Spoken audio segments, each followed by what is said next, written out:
उन्होंने लगातार इस पुस्तक को प्रकाशित करने में अपना महत्वपूर्ण सहयोग दिया, समय दिया, क्योंकि एक पुस्तक को प्रकाशित करने में बहुत समय लगता है।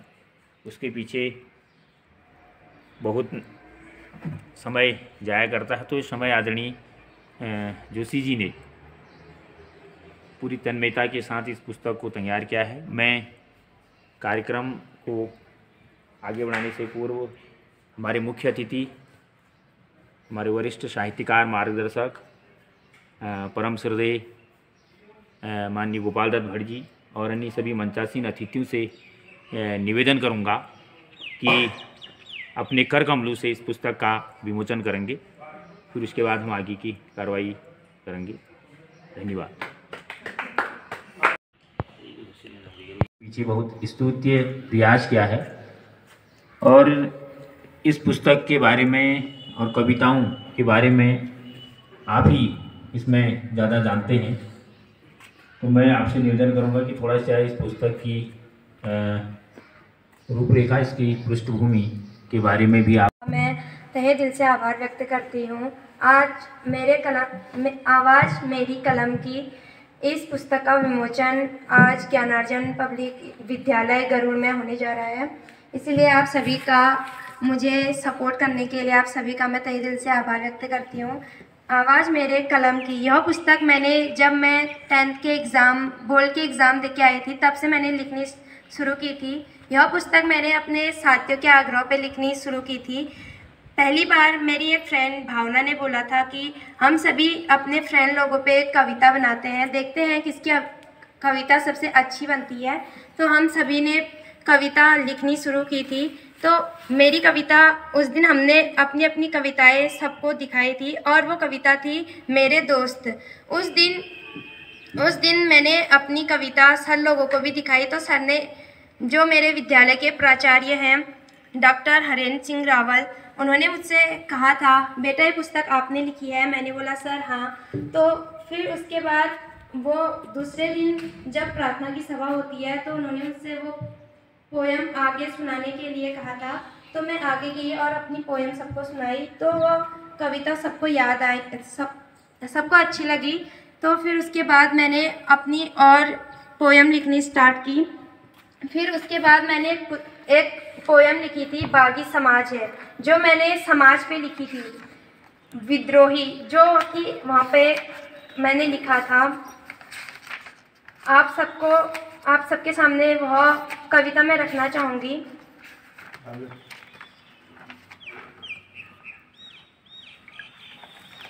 कबीर की कलम से आई है आवाज़, अपना अपना सोचने में लगा है समाज। पाप पुण्य अच्छे भले की खबर नहीं है, सबको बड़ा बनना है पर अंदर से सब्र नहीं है। दुनिया को देखकर कुछ समझ नहीं पा रही हूँ, कल की सोच सोचकर आज को खोती जा रही हूँ। रोती जा रही हूँ, सुनने वाला कोई नहीं, सबको वो फल खाना जिसके बीज किसी ने बोए नहीं। सोई नहीं है आंखें कब से, रात भर जागी है, अच्छा कोई करने निकले तो बनती दुनिया बागी है। त्यागी बनने का ढोंग सब करते हैं, पर त्याग किसी ने किया नहीं। मैं ये जो सब लिख रही हूँ, ना जाने क्यों और कब लिख रही हूँ, किसी को मेरी खबर नहीं। जिस दर्द में जी हूँ उस दर्द में कोई जिया नहीं, रिहा नहीं मिल पाती मुझको, ऐ मेरे खुदा सब खबर है तुझको। क्या क्या मैंने झेला है, ताश की तरह दुख सुख के हर बाजी को खेला है। हर बाजी को हारी हूँ मैं, क्या नाराज़ तू मुझसे है। कैसे मैं मनाऊँ तुझको मेरे रब, बागी समाज है। कैसे मैं मनाऊँ तुझको मेरे रब, बागी समाज है। कबीर की कलम से आई ये आवाज़ है। धन्यवाद। ये पोयम मैंने दूसरे नंबर पे लिखी थी अपनी। उसके बाद मेरे कविता लिखने का सिलसिला यूँ ही जारी रहा और आज तक की मैंने अपनी कविताएं, जो उनकी संख्या पहुंच चुकी है वो 120 के करीब पहुंच चुकी है। हालांकि इसमें 58 के करीब कविताएं छपी गई हैं। फिर उसके बाद जब मैंने कविता लिखनी शुरू की तो मुझे मंच नहीं मिला। मैंने उसके बाद एक ऑनलाइन कार्यक्रम किया था जो कि देहरादून में था। वहाँ से मैं नेशनल अवार्ड से सम्मानित हुई थी सन 2020 में, जो कि एक ऑनलाइन कार्यक्रम था। उसके बाद से मुझे थोड़ा सा प्रेरणा मिली कि मैं और लिखूं आगे को, और इसमें मेरा महत्वपूर्ण योगदान दिया मेरे विद्यालय के हिंदी अध्यापक सतीश सर, जो कि एक अध्यापक होने के साथ साथ एक लेखक भी हैं। और मुझे इसमें सपोर्ट किया डॉक्टर हरेंद्र सिंह रावल जी, जो मेरे विद्यालय के प्रधानाचार्य हैं। उन सबका भी तहे दिल से आभार व्यक्त करती हूँ। फिर उसके बाद जब मैंने 12th क्रॉस किया तो एक बार मैंने बात पे ऐसे ही, जो कि जिला पंचायत सदस्य सुनील दोसांझ जी हैं, उनसे बात की, तो उन्होंने मेरा संपर्क ज्ञानार्जन के वरिष्ठ साहित्यकार मोहन चंद जोशी जी से करवाया। उसके बाद जब मैंने उन्हें अपनी पोयम दिखाई, फिर उसके बाद आप सबके सामने उसका परिणाम आ चुका है कि आज उनके द्वारा मेरी पुस्तक का विमोचन हुआ है। इसलिए धन्यवाद। बहुत बहुत बधाई बेटा, शुभकामनाएं।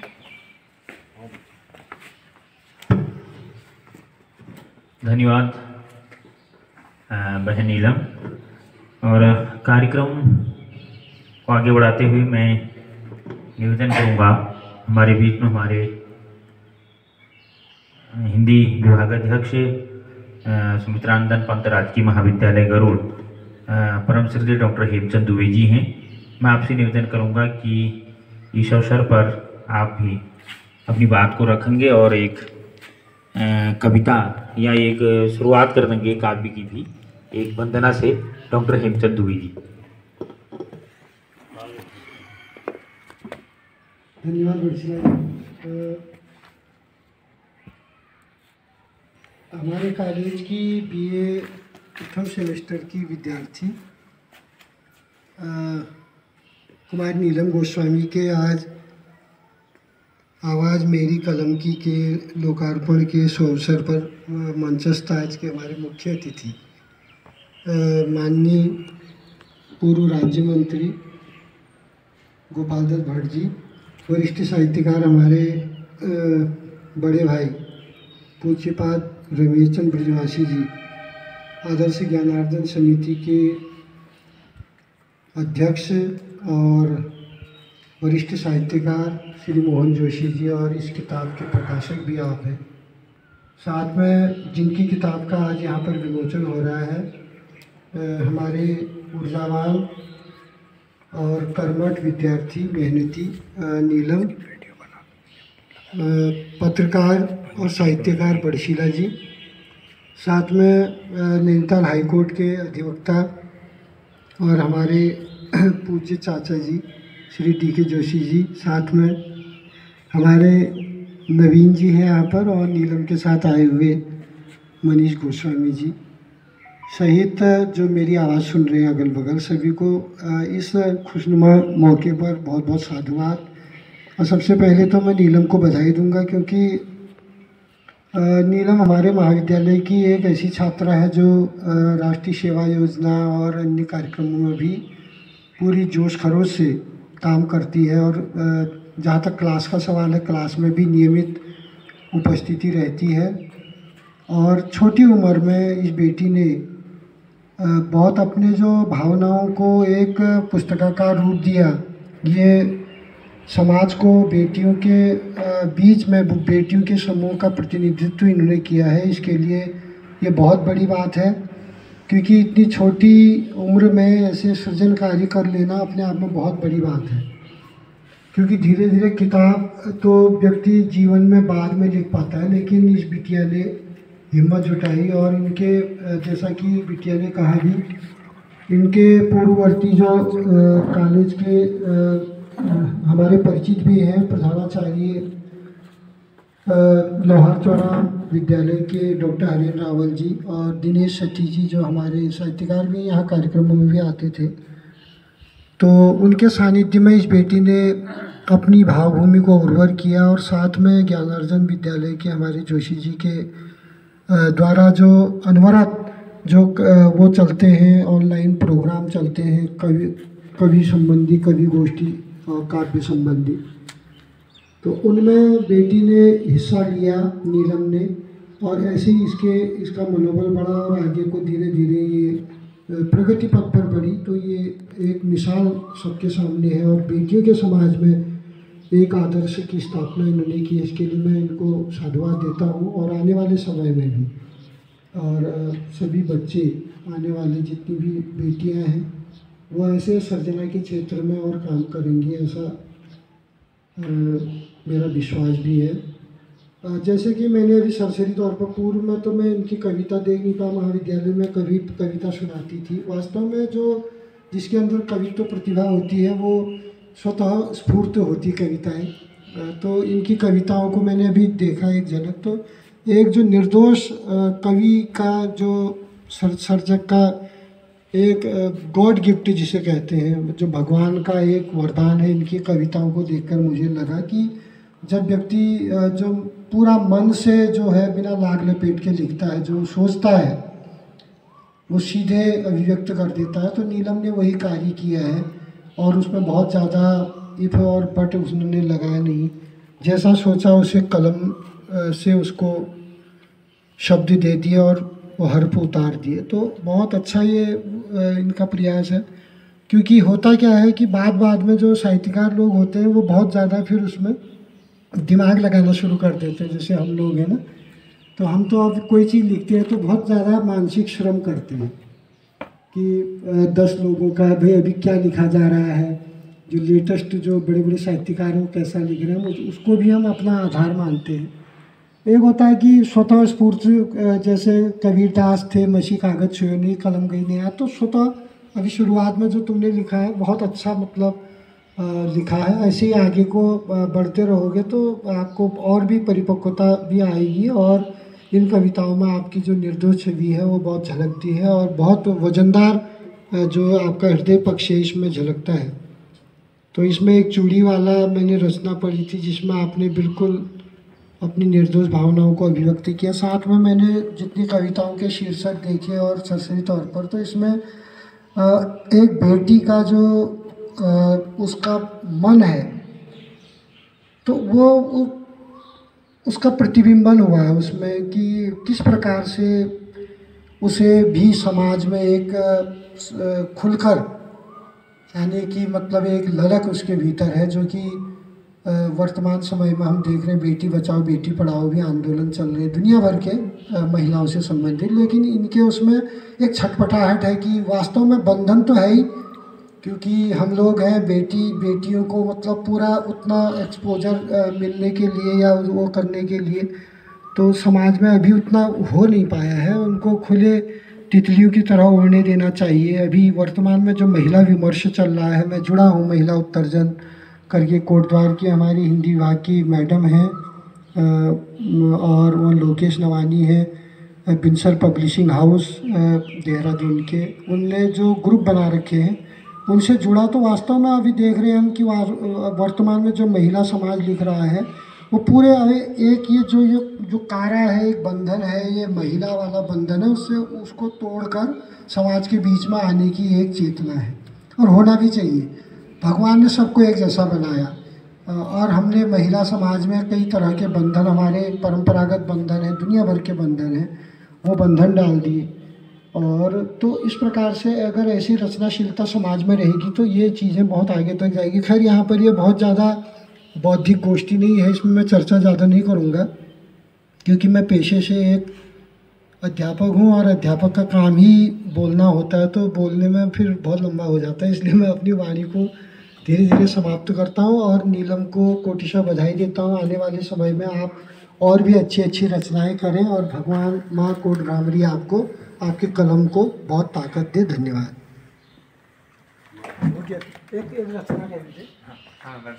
एक रचना, चूँकि मेरी बेटी का स्वास्थ्य ठीक नहीं था, मैं कल ही हल्द्वानी से लौटा, जरा मानसिक रूप से भी उतना प्रिपेयर नहीं हुआ हूँ, पर एक भ्रामरी स्तुति सुना देता हूँ।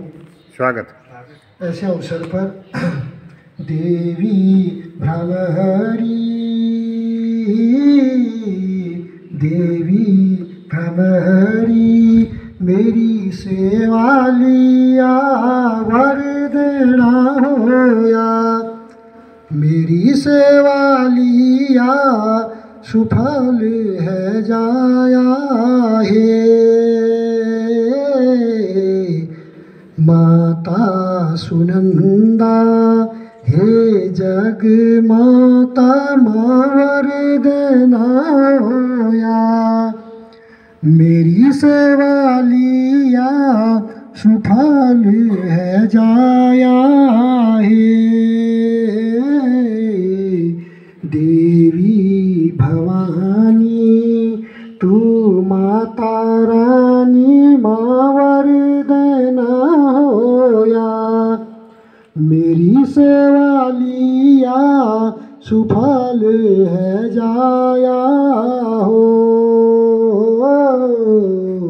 कोट की नंदा पुनागिरी माता दुनागिरी मैया, ये जग माता सुफल है जाया हो। माता सुनंदा हे जग माता माँ वरदाना होया, मेरी सेवा लिया सुफल है जाया हो। माता सुफल है जाया हो, माता सुफल है जाया हो। जय हो। नमस्कार, धन्यवाद। बहुत सुंदर। महत्वपूर्ण कार्यक्रम पुस्तक विमोचन कुमारी नीलम गोस्वामी जी की ये पुस्तक आवाज़ मेरी कलम की के मौके पर मैं सौभाग्यशाली महसूस करता हूँ कि आदरणीय गोपाल दत्त भट्ट जी जो हमारे उत्तराखंड की शान हैं और हमारे कत्यूर घाटी के रत्न हैं, उनकी उपस्थिति में, और आदरणीय रमेश पांडे जी ब्रजवासी जी, जिनकी कलम श्रम से पसीने से लथपथ कलम को हमने बचपन से देखा है, ऐसे ब्रजवासी जी, और साथ में मेरे साथी और हमारे परिवार के मेंबर डॉक्टर हेम दुबे जी, और साथ में मेरे बड़े भाई साहब मोहन जोशी जी, और हमेशा साथ रहने वाले चंद्रशेखर बड़सिला जी। ऐसा कोई भी बड़े काम, वो कहते हैं journey of 1000 miles starts from a single step, तो हजारों मील की यात्रा पहले कदम से प्रारंभ होती है। तो आपने जो पहला कदम उठाया है इसके लिए विशेष बधाई। और यह जो माहौल दिया यहाँ पर, उपसास ने जो माहौल दिया यहाँ पर सृजन का, उनको भी बहुत बहुत बधाई। और ये बहुत बड़ा काम है। मैं एक वकालत से जुड़ा हूँ, तो वकालत में भी जब सुन्न हो जाता है दिमाग जजों का भी, और जब कानून भी कुछ नहीं कह पाता, तो फिर ढूंढा जाता है कवियों को, फिर ढूंढा जाता है साहित्यकारों को, फिर ढूंढा जाता है विद्वानों को। तो ये उस कानून से भी बड़ा काम है। आज कोई निर्णय, जब मैंने कहा कि जब कोई फैसला नहीं आ पाता है तो फिर वेद पुराण और साहित्य लिखे जाता है। तो ये बहुत बड़ा काम है, ये सृजन का काम है, यह समाज निर्माण का काम है। और इससे बड़ा काम धरती पर अगर आपने उसको संकलित कर दिया तो और उससे बड़ा कोई काम नहीं। तो ये संकलन है, ये इतिहास बन रहा है। और कवि के अंदर जो चीजें, आप क्योंकि अंकों की बात हो रही थी, 22-22 है, तो फिर 22-22 44 होता है। और एक प्रेरणा करने वाली जो कविता है, जो मैं यहाँ पर पढ़ भी सकता हूँ, वो है फर्ज निभाओ इंसान का। ये बहुत प्रेरित करने वाली कविता है, इसलिए विशेष बधाई दूंगा मैं नीलम गोस्वामी जी को। अभी हार मत मानो तुम, अभी तो तुमने चलना शुरू किया है, अभी तो उड़ना बाकी है। पता है तुम्हें, एक नन्ही चींटी कितनी बार दीवार पर चढ़कर असफलता पाती रहती है, फिर भी देखो हार मानकर बैठ नहीं हो जाती। जब तक मंजिल पार नहीं लेती तब तक कोशिश करती है। पर तुम तो एक इंसान हो, कर्म अपना जानते हो, फिर भी क्यों चुप बैठे हो। तुमने जो सिर्फ एक बार हार खाई, उस चींटी से पूछो कितनी बार हार खाई। एक जीव होकर अपना फर्ज निभा रही है, उस चींटी से पूछो असफलता को भी जीत लेना, तुम तो एक इंसान हो। चढ़ जाओ उस दीवार को, करो कोशिश बार बार, पाओ अपनी मंजिल को, सोच लो कुछ कर दिखाओ। इंसान होने का फर्ज निभाओ। ये बहुत अच्छी कविता है और मुझे जगाओ याद आती है हमें बार बार गोपाल दत्त भट्ट जी की कविता। तो ऐसे जागृत करने वाले, हमारे सोए इंसान को जगाने वाली चीजें ये सृजन में ही हो सकती है।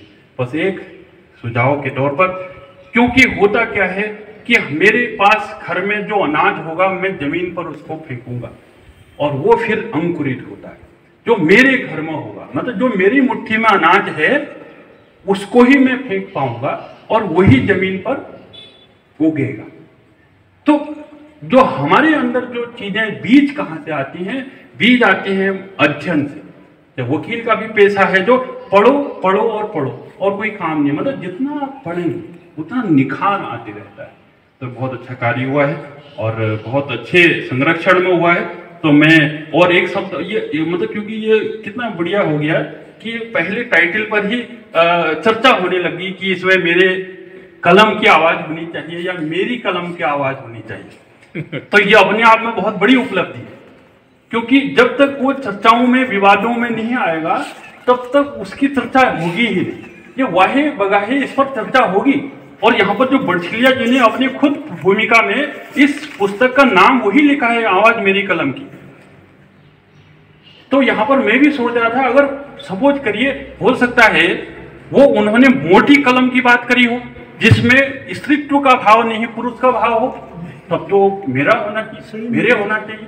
इंटरप्रिटेशन सही होगा। और दूसरा, मतलब वो वाली कलम की जरूरत है, आज पुरुष वाले कलम की जरूरत है। हमें ऐसे मतलब ऐसे महिलाओं की जरूरत है, रानी लक्ष्मीबाई जैसे महिलाओं की जरूरत है।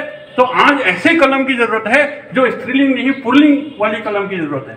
तो उस हिसाब से ये टाइटल मैं समझता हूँ बिल्कुल बढ़िया टाइटल है, बहुत बेस्ट टाइटल है। इस पर इसकी चर्चा भी आगे होती रहेगी। मैं ज़्यादा खूब बोलना चाहता हूँ लेकिन समय की कमी है और माफ़ी चाहूँगा कि मुझे जल्दी जाना भी है।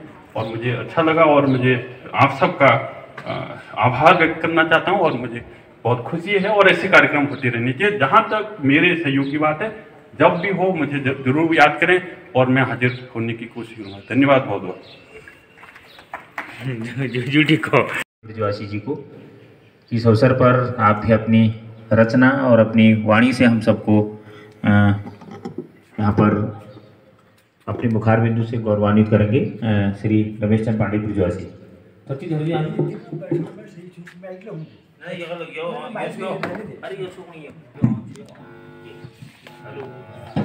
हेलो तुम बहुत अच्छी लो ना, बैठो आप बैठो, नहीं बुलाओ बस।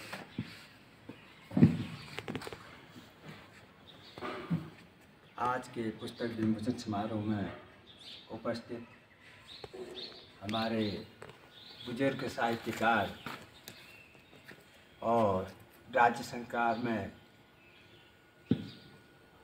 मंत्री पद पर रहे श्री गोपाल दत्त भट्ट जी और हमारे उत्तराखंड पत्रकार एवं साहित्यकार समिति के अध्यक्ष मोहन जोशी जी, महासचिव श्री चंद्रशेखर बड़शिला जी और जिनकी पुस्तक का विमोचन माँ सरस्वती के इस प्रांगण में हो रहा है, बहन नीलम गोस्वामी जी, और यहाँ पर हमारे साथी डॉक्टर हेमचंद दुबे जी, प्राचार्य महाविद्यालय गरुड़, और अन्य हमारे दोनों भाई लोग जो भी हैं, मैं सभी का तहे दिल से स्वागत करता हूं और आभार भी व्यक्त करता हूं कि आपने हमारे समय के साथ में अपना समय भी दिया। और यहाँ पर जिस पुस्तक का आज विमोचन हो रहा है, आवाज़ मेरे कलम की, इस पुस्तक के बारे में बहुत कुछ वक्ताओं ने और हमारी लेखिका नीलम गोस्वामी ने अपनी बात रखी, अपनी कविताओं को यहाँ पर स्वकंठ उच्चारित किया और हमारे वरिष्ठ साहित्यकार भट्ट जी के सामने इतने उद्गारों का आना बहुत कुछ मायना रखता है। और ये पुस्तक पर जो विवेचना हो रही है या बात हो रही है प्रथम कदम की, प्रथम चरण सबका यही होता है। मुझे तो काफ़ी खुशी है कि इस पुस्तक में बहन नीलम ने हिंदी के साथ साथ उर्दू के शब्दों का जो समावेश किया है, जैसे रब, खुदा, सब, सिलसिला, ये 4-5 वर्ड मेरे उनके संबोधन में आए थे, तो उनका उचित जगह पर उपयोग किया है। इससे ये लगता है कि भाषाई पकड़ अच्छी है और निरंतर आगे प्रगति को करेगी। और दूसरी चीज़, हमारी बहन द्वारा यहाँ पर एक कविता लिखी गई थी, ये बंदी अकेली है। एक कवित्री और कवि का होना और ये बंदी अकेली, ये बहुत विचारणीय सवाल है। एक कवि जैसे व्यक्तित्व के पास में काफ़ी कुछ है, वो अकेले नहीं है, वो अपने को आप में बहुत सशक्त है। मैं इस रचना को पढ़ करके जरा सा कुछ प्रभावित अंदर से हुआ हूँ। अभी हमारी बहन की उम्र छोटी ही है, 2004 में उनका जन्म हुआ है। महाकवि सुमित्रानंदन पंत ने 14 वर्ष की आयु में ही एक गद्य कविता में लिखा था, अभी उसका नाम मुझे नहीं आ रहा है, हार उपन्यास, जो महाकवि कविता जो सुमित्रानंदन पंत जी ने लिखा था। तो कवि के लिए कोई उम्र का नहीं है, स्वतः स्फूर्त ये चीज़ें जब जन्मती हैं तो उनको समेटने की ज़रूरत है। वो तो बिखरे रहते हैं, उनको कण कण के संजो करके, मैंने कहा था भाषाई पकड़, उनको उपयुक्त स्थान पर प्रयोग करके जाती। और कहीं कहीं पर हमारे कवि लोगों की तुकांत कविताएं होती हैं, मैं तुकांत का भी समर्थक नहीं हूँ, पर उनको उचित जगह माला बना करके पिरो दिया जाए तो वही साहित्य की सबसे बड़ी एक कला है। इस कला में हमारे बहुत से लोग आगे आए हैं और कहीं कहीं पर इन कलाओं को पकड़ने वाला व्यक्ति उन चीज़ों को पकड़ भी लेता है जहाँ पर वह विचारणीय हो जाते हैं। मैं बहन से कहूँगा, आपके एक वाक्य थे, जितने भी दुख आए जिंदगी में सब ने मुझको तोड़ा है बहन, अभी तो तुम्हारी शुरुआत है, अभी शुरुआत है। इन ऐसे संघर्षों को, कितने संघर्ष न जाने जिंदगी में आएंगे। एक बच्चा है, जन्म लेता है, जन्म लेते ही चलता नहीं है, उसको चलने के लिए पहले घुटनों से रेंगना पड़ता है, पहले ज़मीन में सरकना पड़ता है। तो मैं ये कहूँगा कि बहन, आप इन सब संघर्षों को छोड़ करके अपने आप को पहचाने और अपने उद्देश्य में सफल होवे, ये मेरी आपसे एक विशेष बात है। आपको इन संकटों, छोटी मोटी चीज़ें या इन चीज़ों को, पारिवारिक है, दूसरी एक परिवार है, परिवार में ये पेड़ पर ही एक फूल हो रहा है, बड़ा हुआ, मुरझाया, फिर गया, नया आया, अंकुरित हुआ, हवा ली, सांस ली, खिला और वो चीज़ हुआ। तो इन सब अध्ययन और प्रेरणा लेनी चाहिए, है ना। ये इसके साथ ही मैं आपका जो कवित्व हृदय है, हिंदी में आपने रचनाएं लिखी, मैं आपको एक सलाह दूंगा, इसको आप अन्यथा न लेंगी। हम मातृभाषा हमारी कुमाऊनी है, कुमाऊनी के लिए भी कुछ योगदान अपना दें। और कुमाऊनी शब्दों की ऐसी पकड़ जो हमारे बुजुर्गों के पास में थी, जो छूट गए हैं, जिनको आज समाज नहीं बोल रहा है, उनको केवल शब्दों में जरा सा चयन करना हमारा काम है। क्योंकि ये शब्द सभी भाषाओं में कहीं कुछ ऐसे भी होते, तो उचित सार सार को गई रहे थोता दे उड़ाए, ये वाले कविता का कबीरदास की समझते हुए अगर आगे बढ़ेंगी बहुत अच्छा रहेगा। बहुत बहुत धन्यवाद। और इसी के साथ ही अपनी रचना की मैं थोड़ी सी बात आपको समझा रहा हूँ, हिंदी में ही लिख दी मैंने ये। मनोस्थिति का आंकलन कर, ध्यान देना बहन आप ही के लिए, मनोस्थिति का आंकलन कर, जन जन के चित्त सोच चुरा ले, अभिव्यक्ति का माध्यम कलम हो, सम्मुख दर्पण सा जो दर्शा दे, नियंत्रित कर सके समाज को, स्वचिंतन को बाध्य कर दे, मिले नई दिशा दशा समाज को, राष्ट्र अपना भी उसे अपना ले, कानून भी बन जाए, इस किस्म का अपना ले, ऐसा आलेख हो आपका जो हर जन जन की आवाज़ बन जाए। ये आवाज़ पुस्तक की वजह से मैंने आवाज़ पर ही आपको ये लिखा। बहुत बहुत धन्यवाद। मेरी रचना और मैं श्री भट्ट जी का अगर कहीं कोई शब्द त्रुटिपूर्ण कुछ हो गए उनके लिए माफ़ी चाहता हूँ, क्योंकि मैं स्पष्ट वक्ता हूँ। धन्यवाद। जय राम जी। जो लेके उसका रेडियो ख़राब हुआ था, उसको सुधारने के लिए वहाँ आया था उसको, तो मैं भी बैठा था वहाँ, ट्रांजिस्टर खरीदने को गया था, तो वहाँ नहीं, आपके लिए नहीं, तो वहाँ पर बहुत बड़ा रेडियो था, उसको खोला उसने, रेडियो जो रिपेयर करने वाला था, तो उसमें एक चूहा मरा हुआ निकला। तो वो आदिवासी जो था वो, अरे बोलने वाले तो मरी क्यों, तो बोलता कहाँ से तो बोलने वाले तो मरी क्यों, वहाँ की भाषा की बोलने वाला तो इसमें मर गया है, तो रेडियो बोलेगा कहाँ से। तो वैसे ही ये ट्रांजिस्टर का है, ये माइक का, ये जब काम होता है बंद हो जाता है, ज़्यादा लोग होते हैं वो होता है। मैं सबसे पहले बधाई देना चाहता हूँ नीलम को, उनकी इस किताब के प्रकाशन पर उन्होंने अच्छा प्रयास किया है, और ये लिखने की शुरुआत वहीं से होती है।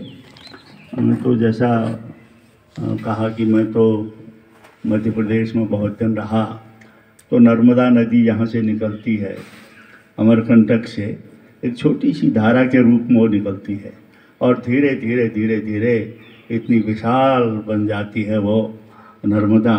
उसी प्रकार से हमारी जो अभी आप छोटी सी आपने लिखना शुरू किया है, आगे जा कर के आप बहुत कुछ लिखेंगे नर्मदा पर। मुझे याद आ रहा है अपना एक पुरानी, जो मध्य प्रदेश में लोग बहुत पसंद करते थे उसको, उमर कुछ पर्वतों में राह बनाने में कटी, उमर कुछ पर्वतों में राह बनाने में कटी, उमर कुछ उजाड़ों में गांव बसाने को कटी, जिंदगी सिंधु थी मेरी मगर नर्मदा में नाव चलाने में कटी। क्या बात, बहुत खूब। तो ये वहाँ लोग इसको, मुझे अचानक वो याद आया।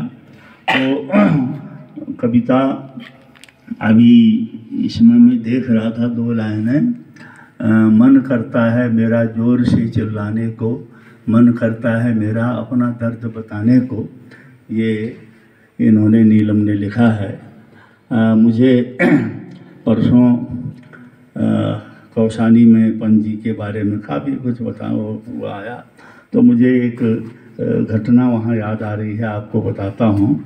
एक बार सन 67-68 की बात है, इलाहाबाद गया था, तो वहाँ कस्तूरबा मार्ग पर पंजी रहते थे, मैं वहाँ चला जाता था, 2-4 बार गया वहाँ।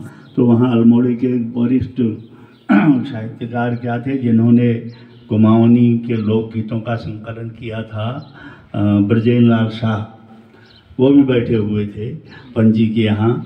और उस दिन से वो, जब उनको पता लगा ये वो भट्ट है, कौसानी वाला है, तो उससे वो कहने लगे ये तो मेरा गुरु भाई है, और पंजी को कहा कि इसने आपको अपना कोई कुमाऊनी गीत नहीं सुनाया। पंजी ने कहा सुनाओ फिर। उन दिनों मेरा एक गीत बड़ा प्रचलित था रेडियो में, गरुड़ा भरती कौसानी टेनिया, मैंने वो सुना दिया पंजी को।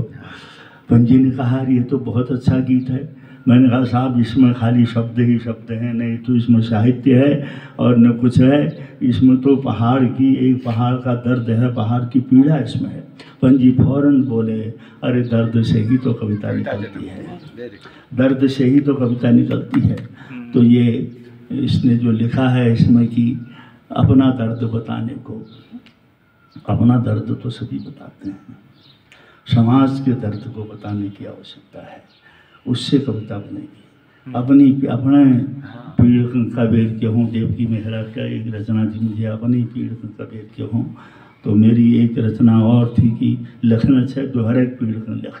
तो समाज के दर्द पर जब हम लिखना शुरू करेंगे, बोला अपने को अपने से हम विकसित करके समाज के साथ जोड़ते हैं।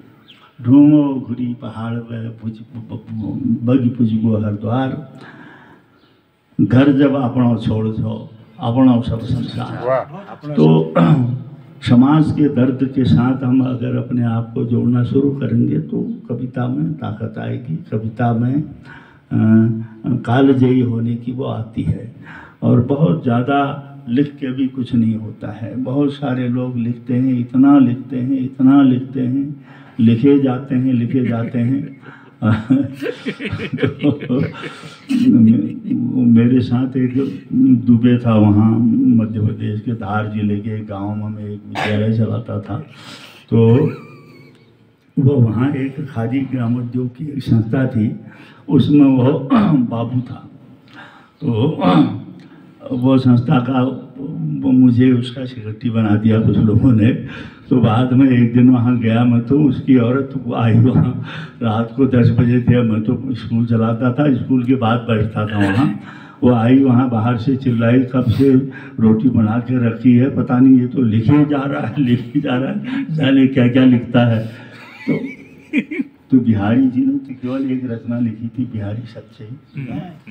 तो बहुत ज़्यादा लिख के भी कुछ नहीं होता, पर जो लिखो उसमें कुछ समाज का आना चाहिए, कुछ उसमें दर्द आने चाहिए, पीड़ा आनी चाहिए। तो ये कविता का मुख्य वो होना चाहिए। जितने लोगों ने लिखा, तो पंजी ने लिखा, नीलाला जी ने लिखा, और दूसरा अध्ययन करना। मैं सारे लोगों से कहता हूँ, आज लोग पढ़ते नहीं हैं। मैंने एक अध्यापक मुझे मिले, उनसे मैंने कहा तुमने कोई किताब पढ़ी? उन्होंने कहा साहब जब से मैं टीचर हुआ हूँ स्कूल की किताब के अलावा मैंने तो अखबार भी नहीं पढ़ा। तो लोग पढ़ते नहीं। अभी मोहन जोशी जी ने कहा उस चीज़ को कि आज क्या लिखा जा रहा है, आज के संदर्भ में क्या लिखा जा रहा है, आज की समस्याएं क्या हैं, उस पर क्या लिखा जा रहा है, और जो हमारे यहाँ की दूसरी भाषाओं में क्या लिखा जा रहा है। ये ज़रूरी है, उसका अध्ययन करना। बिना पढ़े बिना अध्ययन के कुछ होता नहीं। जोशी जी ने बताया था कि हमें कुछ पुराना साहित्य पढ़ना चाहिए। और मैं संत विनोबा जी के साथ कुछ दिन घूमने का मुझे मौका मिला, और सवेरे सवेरे मुझसे कहते थे भट्ट कुछ पढ़ा करो। भट्ट जी कुछ भट्ट कहते थे, भट्ट कुछ पढ़ा करो। और मैंने उनसे पूछा क्या पढ़ें बाबा, बाज़ार में तो ऐसा साहित्य आ जा रहा है जो पढ़ने लायक नहीं है। उन्होंने कहा देखो साहित्य पढ़ना है तो पुराना पढ़ो, और साइंस पढ़ना है लेटेस्ट पढ़ो। साइंस पढ़ना है लेटेस्ट पढ़ो। तो हमको अध्ययन करना चाहिए, पुराने पंजी ने क्या लिखा है, हमारे निराला जी ने क्या लिखा है, बच्चन जी ने क्या लिखा है। ये सारी चीज़ें हमारे जो पुराने कवियों ने लिखे हैं उसको भी हमको अध्ययन करना चाहिए। जितना हम अध्ययन करेंगे हमारी लेखनी में, हमारी लेखनी की आवाज़ में उतनी ही तीव्रता होगी। ये मैं कह करके ये मैं सुझाव मेरा इसको मानिए। मैं आपको बहुत बहुत बधाई देता हूँ और धन्यवाद देता हूँ आपको कि आपकी ये किताब आज निकली है, और मोहन जोशी जी को भी कि उन्होंने एक नई प्रतिभा को सामने लाने की ला करके हमको दिया है। इसके लिए मोहन जोशी जी को भी बधाई देता हूँ। धन्यवाद। और जी एक रचना भी रखी आप इसमें। आजकल दरअसल में मैंने कुछ नहीं लिखा, मैंने पुराने से ही नहीं ना, इस बीच में मैंने कुछ नहीं लिखा। मैं एक पुरानी रचना आपको सुनाता हूँ। हाँ, एक तो ये जो बेटी बचाओ बेटी पढ़ाओ, आज मतलब वहाँ से प्रधानमंत्री कुछ रहता है उस पर लोग कविता बनाना शुरू कर देते हैं। अपने कविता लोग नहीं करते हैं। और रात तो मैं भी एक कुमाऊनी की आपको सुनाता हूँ, ये शायद सुनी भी होगी आपने। छोरी हरे सुनी है आपने? भैंस बेरे थोड़ी हरे बार छप घालण भैंस पेवण। भैंस बेरे थोड़ी हरे बार छप घालण भैंस पेवण। सौरजी उखणे बारी दुए थौण पेवे दु थौण थोड़ी हाँ छोड़ दिए। या भल जाति भैंस चू, भल बंसो भैंस चू, भल दूधाओ भैंस चू। हर साल कटड़े कटाल होना छी अलबेर क्या सुंदर थोड़ी हरे। तो भली के सैतण छू परिवार मज खुशी हरे भैंस बेरे छोरी बेरे। बौधाणक दोहर दिन नानी बुआर ले जतकाए हैगी। बौधाणक दोहर दिन नानी बुआर ले जतकाए हरे। जून जैस बान छोरी हरे हाय रे गुलाब जैस गोरी हरे। जून जैस बान छोरी हरे हाय रे गुलाब जैस गोरी हरे। बहुत सुंदर। सौरजू भाव छोरी देखबे सौरजू भाव नान्ना रह गई शासुक मुघड़िन झोल फकी गो मल बहाई मदिया की जल कय हवे बुहारी छाए है बाहरे हवे बुहार छाए हगे भल भय होइवे होय बुहार छाए हरे एक शनेश्वर पैद हगे एक शनेश्वर पैद हरे अगिले खोरी पचिल हरे घरवाइक मुख तुम्हारो जो देखबे बुआरले छोड़ नीचाणे दोहर तरफ फरीक बेर शरे गुनेगार जे हरे बुआर जतकाए हरे छोरी हरे भैंस बेरे छोरी हरे बहुत अच्छी यथार्थ है। लेकिन अब तो नहीं है, पहले हुआ करता था ऐसा। भट जी इसमें आप बहुत हो गया, आपको भी हमारी एक वो राय है, आज जरूरत यही है।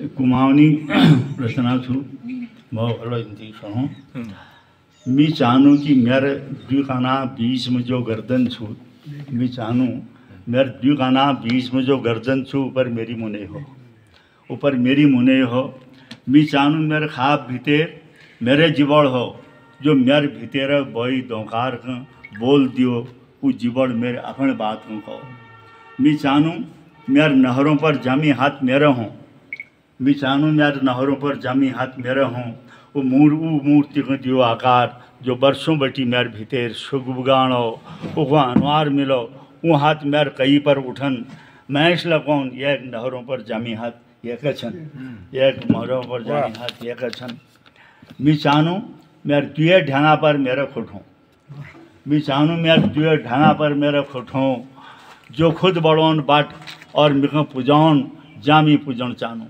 मी चाहूँ मेरे ब्रह्मांड भीतर मेरे मगज हो दिमाग हो जो निध पौड़ो दोहरा वो खाओ वो खुद सोचो और विचार करो पर आज मेरे गर्दन में मेरी मुरेन है मेरे खाप में मेरे जीवन है मेरे नहरों पर मेरे हाथ नहतन मेरे ढंगा पर मेरे खुद नहतन और मेरे ब्रह्मांड में मेरे दिमाग लन है बहुत खूब मानना पड़ेगा अच्छे से, बिल्कुल ओरिजिनल कुमाऊनी है। हिंदी की सुनाता हूँ ये मैंने आपको सुनाई भी है एक बार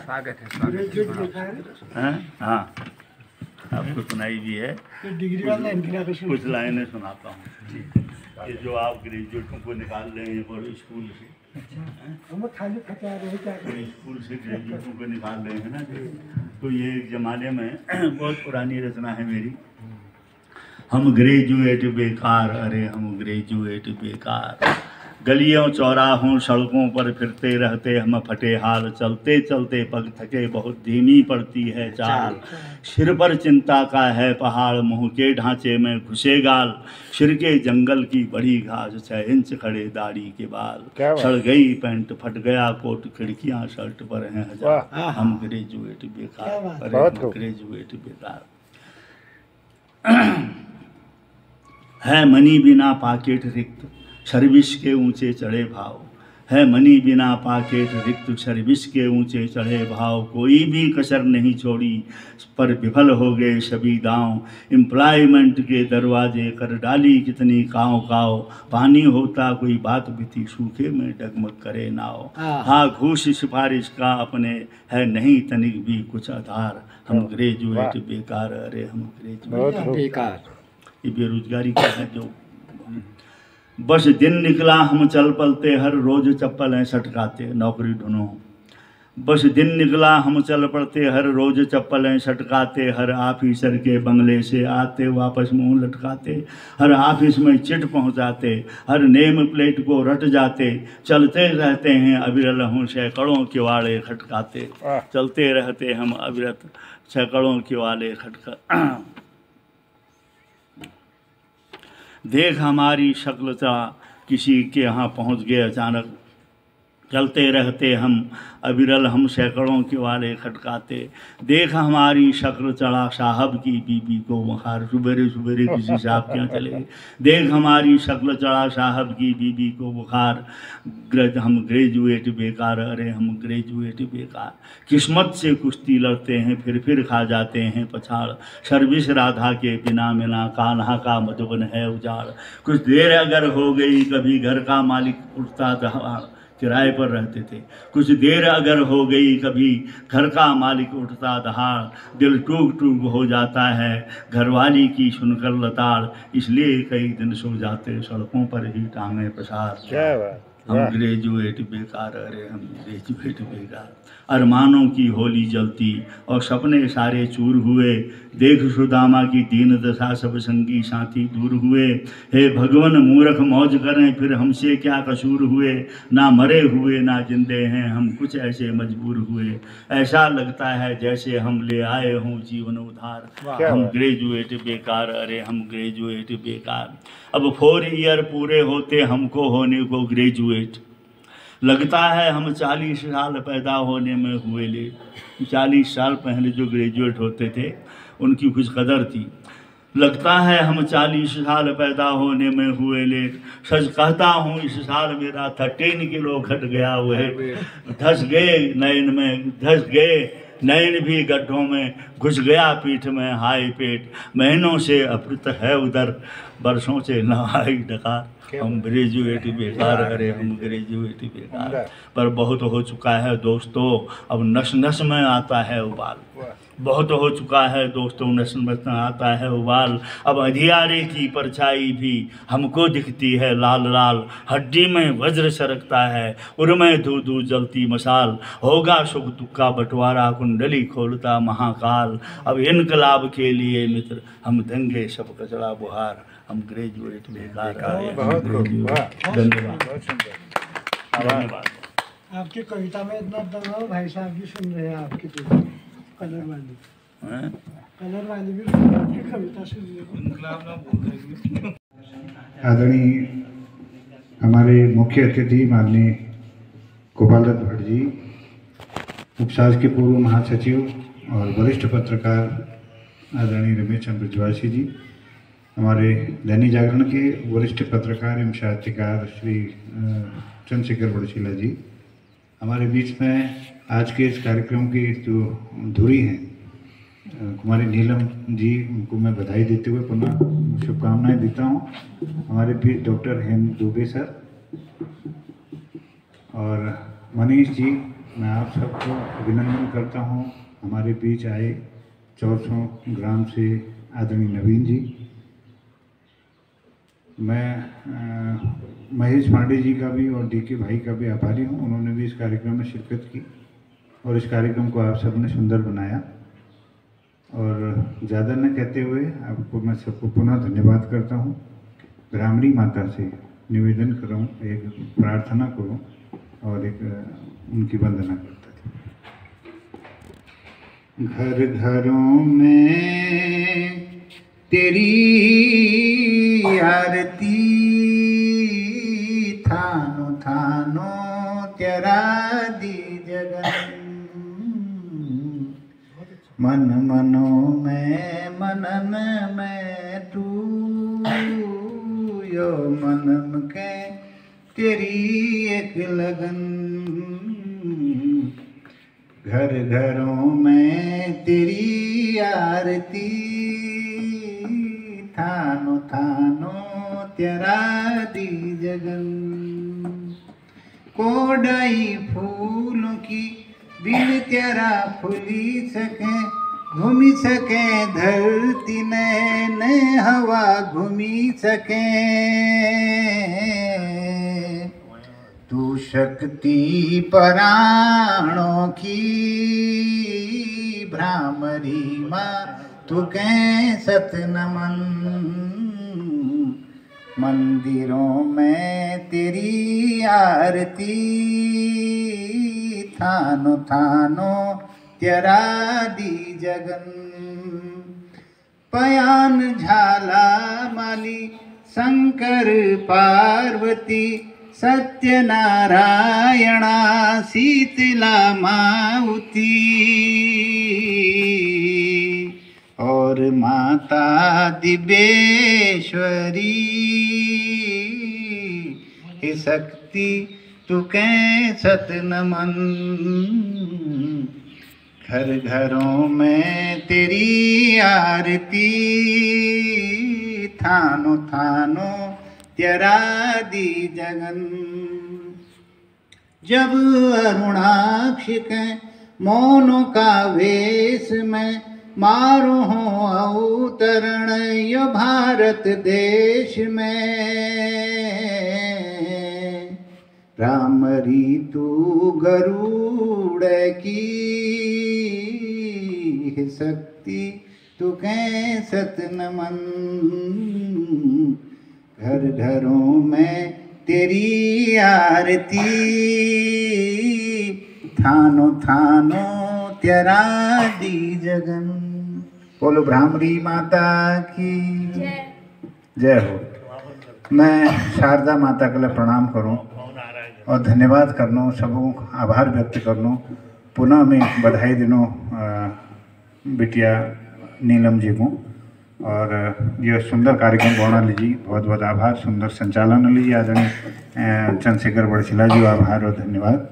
और ये कार्यक्रम समापन और हम लोग जानी तो जिले त्रुटि लगी कमी लगी वो आप मन धरला।